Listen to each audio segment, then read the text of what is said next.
vu une baleine. Elle est où? Elle est là. On voit une baleine. Oh, qu'est-ce que c'est beau! Oh là là là là là là! Au large de la Côte d'Azur, les plaisanciers sont de plus en plus nombreux à vivre une incroyable rencontre. Oh là là là là! C'est impressionnant. Juste à côté des îles de l'Érins, une baleine! C'est incroyable! Oh, c'est extraordinaire! Peu le savent. Et pourtant, des milliers de mammifères marins extraordinaires fréquentent les eaux de la Méditerranée.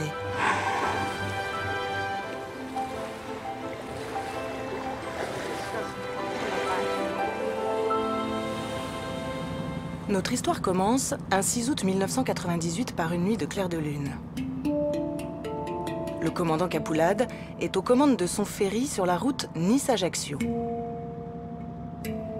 Dans son étrave, il croise souvent des dauphins. Mais cette nuit-là, il ne s'attendait pas à vivre une rencontre aussi brutale. Son navire entre en collision avec une baleine. Tout d'un coup, avec le lieutenant, on aperçoit un souffle. À combien? 50 mètres devant. Le temps de prendre la barre. Boum! Là, ça fait boum boum. Alors, navire qui ralentit, alarme de partout, voie d'eau. Il faut gérer la crise, donc on ne ressent pas trop de stress, on gère. C'est plutôt le lendemain qu'on ressent quelque chose.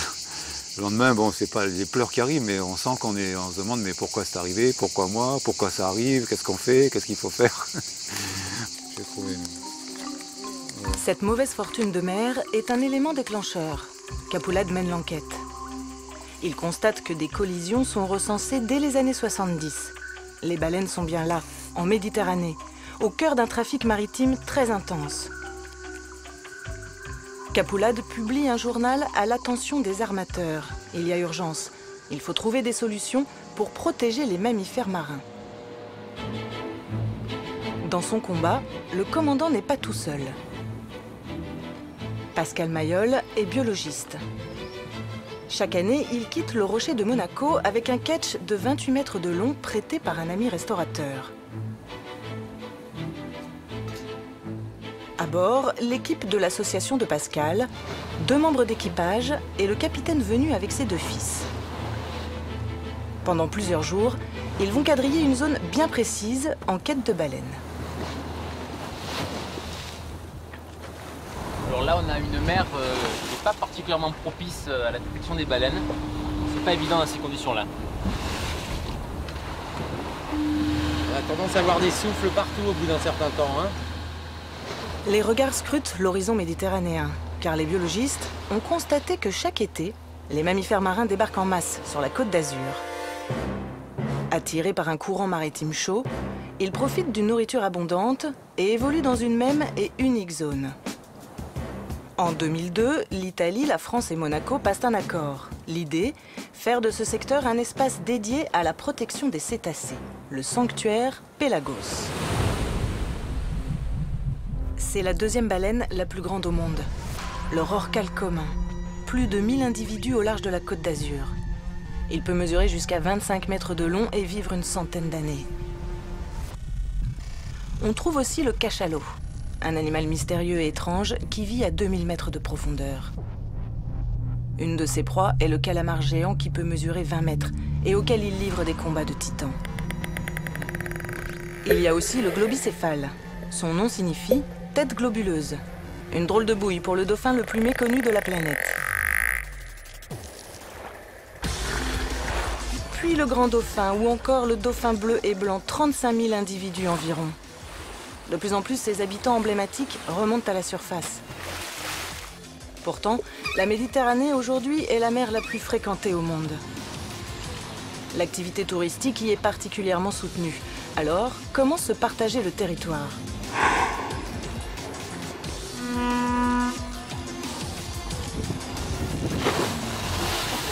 Là, regarde là. Là, ils sont tous là, les ailerons. Oui,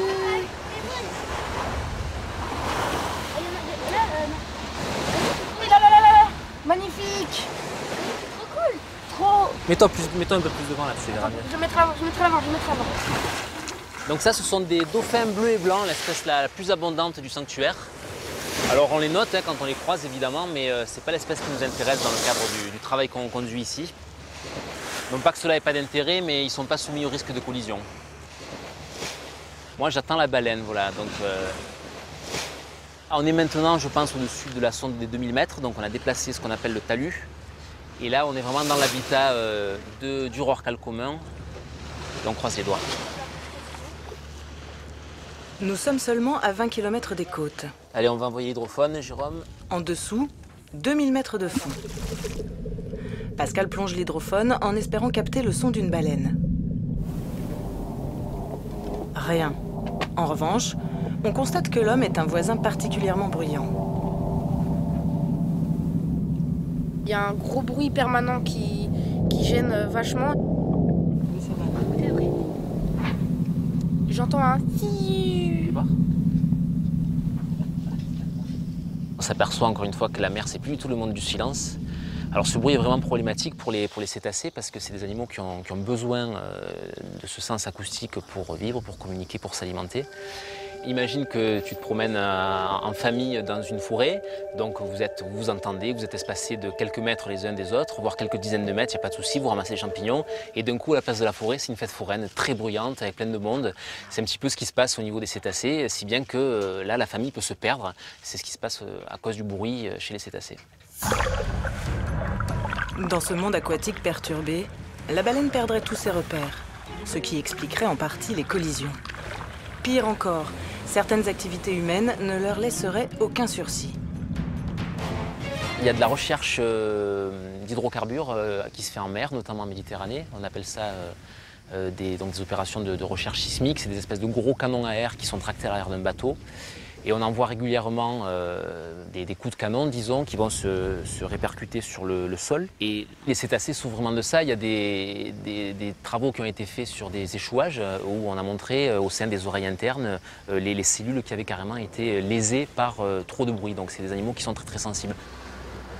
Si l'homme ne peut plus rétablir le silence, Pascal trouve une solution.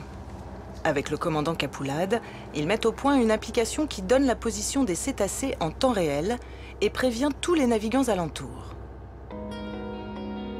Dès qu'une baleine est détectée, l'information est transmise à tous les navires équipés du même système. Ils devront alors considérer qu'ils entrent dans une zone de risque de collision. On ne leur demande pas de se dérouter, parce que se dérouter, c'est peut-être faire route vers une autre baleine qui n'aurait pas été signalée.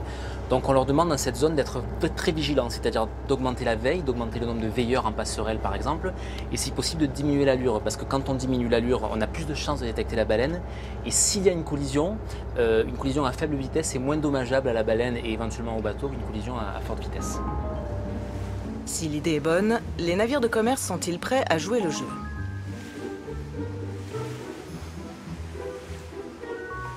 Nous embarquons sur le Caliste, un ferry transporteur de passagers.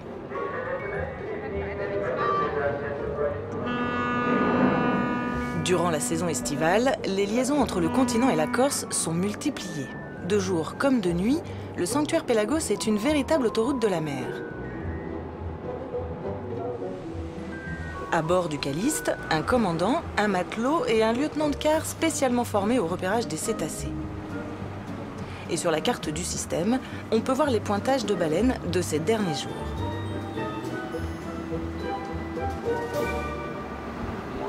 Voilà, alors là c'est toutes les observations justement qui ont été faites. Alors on a notre positionnement du navire et grâce à un relèvement de distance, on positionne la baleine par rapport à nous. Ça peut être un dauphin ou ça peut être un objet dérivé, toute information qui peut servir. Oui. Des filets. Ouais, par contre, il faut les éviter. Hein. Un filet de pêcheur dérivant au large, et il suffit de donner un petit coup de barre pour l'éviter. Sur un hélicard d'abord ?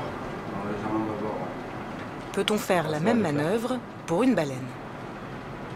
En fait, si on arrive à les repérer, donc visuellement, là, on est face à la mer, on va voir 2-3 souffles droit devant, on va pas aller s'amuser à foncer dessus, forcément. Enfin, ça reviendrait à vouloir ne pas éviter un animal sur la route, quoi. Donc, qu'est-ce qui se passe si on la voit pas, quoi?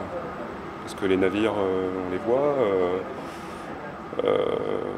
et elles sont, comme je le dis, elles sont plutôt discrètes, quoi. Bon, elles soufflent, mais on navigue aussi beaucoup de nuit, et qu'est-ce qui se passe si on la voit pas, effectivement?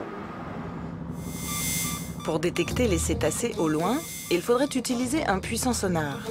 C'est impossible, les ondes envoyées sous l'eau en feraient perdre son latin à la baleine.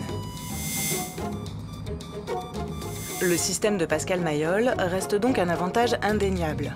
Il permet de faire preuve de vigilance sur une zone de 10 km environ. Oui, mais voilà, seulement si tout le monde s'y met. Et pour l'instant, seule une dizaine de navires de commerce ont bien voulu s'équiper du système. Ils sont pourtant des milliers à traverser le sanctuaire Pélagos. Les routes se croisent, avec chacun ses enjeux, chacun son territoire.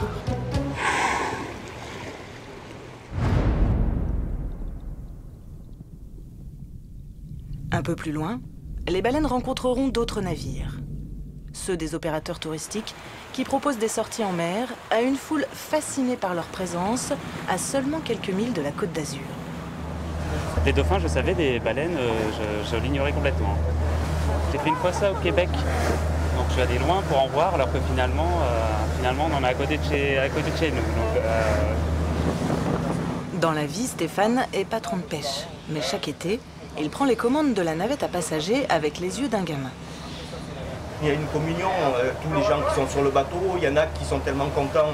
J'en ai vu même des gens qui étaient émotifs, qui avaient les larmes qui coulaient. Et ça peut paraître excessif pour certains, mais moi je trouve pas, parce que tout d'un coup, quand on voit un animal comme ça et qui sort de l'eau comme ça majestueusement, les gens à la fin, des fois ils applaudissent tous, ils sont tellement contents qu'ils applaudissent. Ils ne savent même pas pourquoi ils applaudissent, mais ils applaudissent, ils sont contents.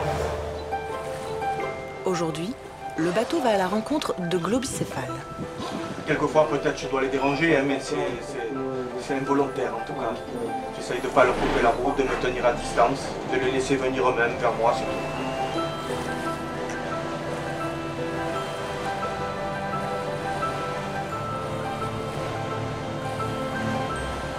Quand on voit qu'on n'y arrive pas trop, qu'on ne peut pas s'approcher, à un moment donné, il faut savoir décrocher.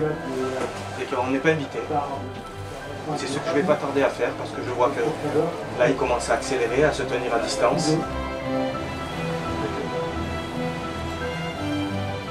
Les dauphins viennent facilement au contact des bateaux. Mais celui qui est le plus recherché, c'est le cachalot. Il reste très peu de temps en surface et plonge pendant plus de 50 minutes à 2000 mètres de profondeur. Le croiser est un privilège. Pour ne pas le rater, il faut un avion.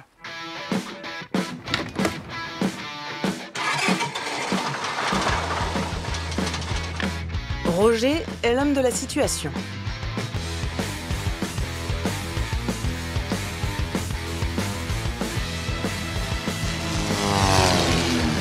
Son œil ne tremble jamais. Entraîné à scruter le moindre souffle sur la surface de la mer, il travaille pour les opérateurs touristiques et repère pour eux les gros cétacés. Tu le vois le cachalot là? Je vais faire un passage à la verticale de l'animal pour m'assurer que c'est bien un cachalot, parce qu'on pourrait le confondre avec une baleine.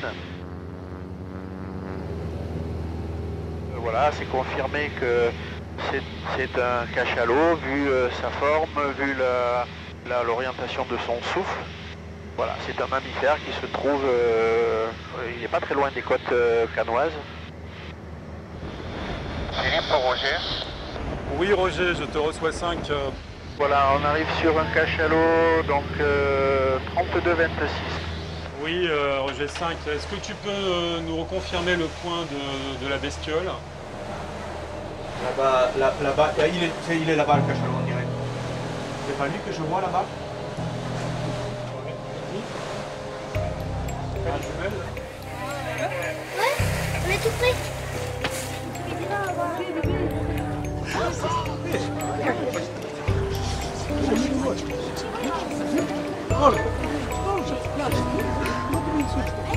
Il est parti? Ouais. Ah là là là là, quel malheur. Je suis dégoûté. L'animal a fui. Ce n'était sûrement pas le moment de le déranger. C'est ce qui inquiète Pascal-Mayol. Je pense que c'est le Roger, hein, si c'est lui. Il est en train de survoler le site pour détecter des animaux. Et cette technique de prospection aérienne, c'est quelque chose que nous, personnellement, On ne recommande pas. Si cette activité de détection aérienne augmente, on va avoir une activité de whale watching qui va être beaucoup plus intensive, c'est-à-dire des opérateurs qui vont être exclusivement dépendants des dauphins, des baleines, puisqu'il y a l'avion pour leur montrer. Et du coup, on va avoir une rotation permanente sur les mêmes animaux de plusieurs bateaux. Si ces animaux sont perturbés une fois, c'est pas très grave, mais s'il y a un deuxième bateau, puis un troisième et que c'est répété tous les jours, on va nuire aux populations parce que pendant qu'elles sont perturbées, elles vont plus s'alimenter, elles vont plus se reproduire, et puis elles peuvent avoir des dépressions immunitaires, elles peuvent quitter la zone. Pour l'instant, 30 opérateurs sillonnent la zone. L'activité est très réglementée et elle coûte cher. Il faut aussi parfaitement connaître le comportement des mammifères marins. Peu se lancent en mer pour pratiquer ce commerce touristique. Thierry pour Roger. Ouais mon Roger, tu nous fais un petit coucou dans la foulée? Absolument, ouais. Thierry est l'un des premiers à être allé à la rencontre des baleines et des dauphins. On est un secteur où il y a quand même beaucoup de mammifères marins, hein. Ils se plaisent à vivre ici. Hein. De toute façon, s'ils ne se plaisaient pas, ils ne seraient pas là. Hein. Thierry va même plus loin. Il propose aux nageurs courageux de plonger avec les mammifères marins. Comme ils sont joueurs, hein, on va leur créer la vague. Vous attendez et vous sautez dans la vague, d'accord? Attention. Attention. Allez, sautez. Sautez, ils arrivent tous. Allez, dessous. Nager avec les dauphins pour Thierry, c'est un instant magique. Et aussi une découverte réciproque entre l'homme et l'animal. Ça arrive encore. Ah, ils s'éclatent les dauphins là, hein, t'as vu?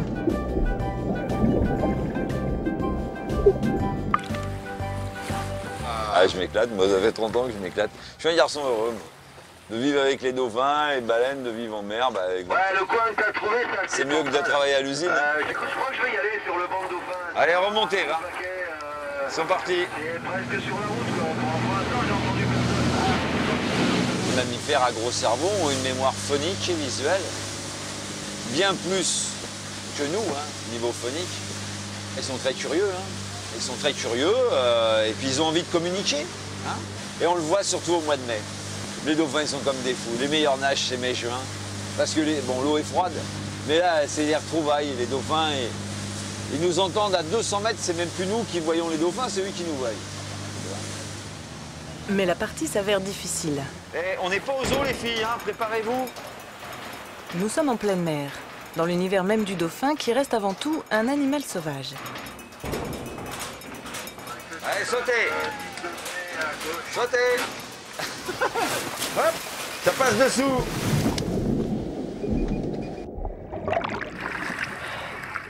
C'est sportif, hein? J'ai rien vu du tout. C'est pas possible. Tiens, j'en ai dessous, là. Les filles, venez là. Il y en a dessous, à 25 mètres. J'en ai 4 à 25 mètres, là. Là.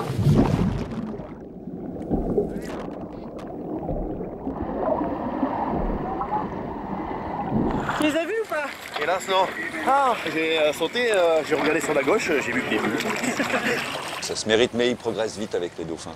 Ouais, c'est un bon leurre. D'ailleurs, je pense que si j'avais l'équipe de France de natation à entraîner, je serais performant, parce qu'un dauphin, ça pousse. Hein. Ceux-là, ils veulent pas, donc s'ils veulent pas jouer au bateau, on les emmerde pas, on s'en va, et puis voilà. Tu vois.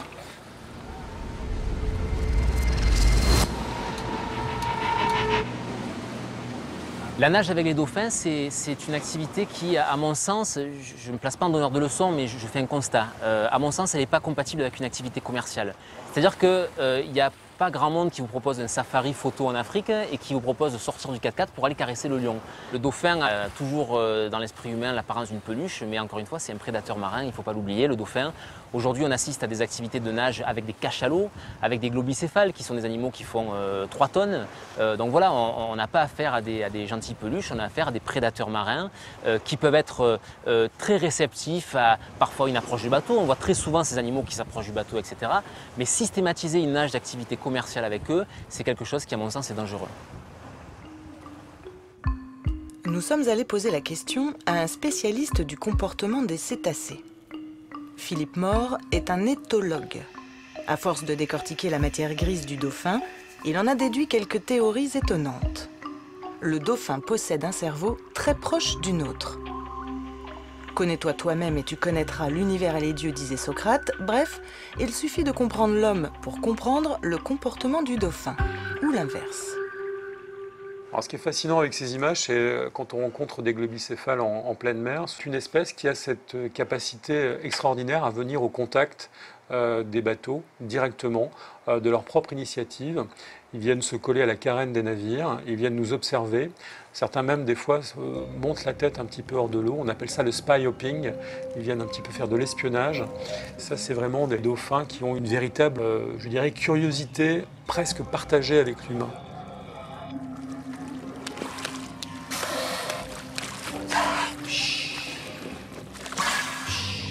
Les dauphins de grande taille ont cette volonté de partager un moment, un instant, un contact et une rencontre.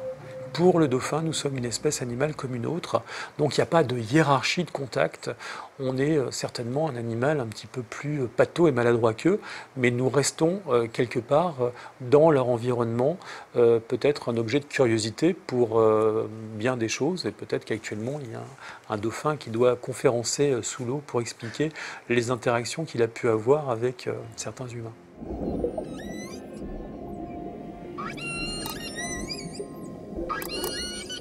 Si le mammifère marin souhaite la rencontre tout comme l'homme, doit-on pour autant se mettre à l'eau avec eux? Ne vous fiez pas à la gentille bouille du dauphin globicéphale. Vous jouez avec un animal de plus de 6 mètres de long. On a effectivement parlé de certains accidents potentiels avec des globicéphales. Certes, ça peut arriver, mais là, ce n'est pas une agression de la part de l'animal, c'est vouloir effectivement tester un congénère qu'ils ne comprennent pas. Mais globalement, ce sont des animaux qui ont conscience quand même de notre notion de respiration aérienne, car eux aussi sont obligés à respirer en surface. Les mises à l'eau à côté des mammifères marins ne représentent pas de risque majeur si c'est pratiqué par des gens responsables, ce qui est le cas d'ailleurs en Méditerranée nord-occidentale. Ces mêmes opérateurs ont conscience qu'il ne faut pas s'approcher des pouponnières parce qu'effectivement c'est des juvéniles, donc automatiquement les approches sont déjà beaucoup plus difficiles. Et donc je pense que leur objectif c'est de faire des choses qui amènent au contraire à une sensibilisation du milieu.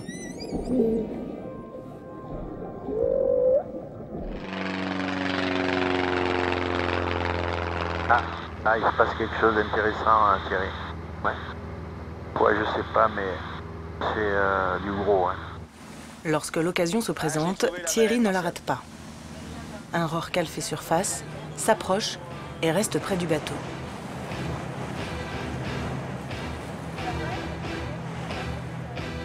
Dangereux ou pas, pour Thierry, la rencontre doit se faire. C'est comme une évidence. Ça, c'est une grande baleine, hein, grand rorqual d'une vingtaine de mètres. Elle a l'air d'être assez tranquille. Hein. Ah, mais elle est pépère. Ça, c'est caractéristique au rorqual commun. Tu vois, sa queue se cambre, il cambre sa dorsale, tu vois, voilà. Ça, c'est quand il avance pas vite. Tu vois qu'il est vraiment tranquille. On peut y aller plonger là? C'est qu'une fois dans sa vie. Ouais, si on fait pas là, on regrettera.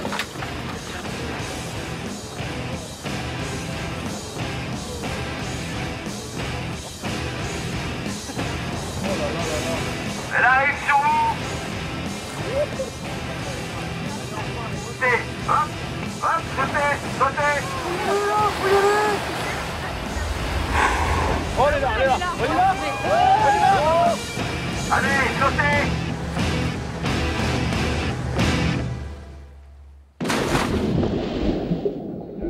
Ah, c'est magnifique, c'est magnifique.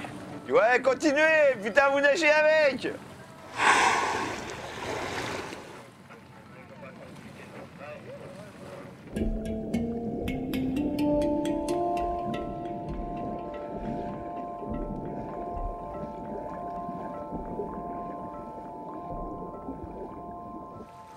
Ce sont deux mondes qui se croisent. À refaire, je le recommande à tout le monde. Allez là-bas encore. Deux mondes qui n'ont pas fini d'apprendre à se connaître.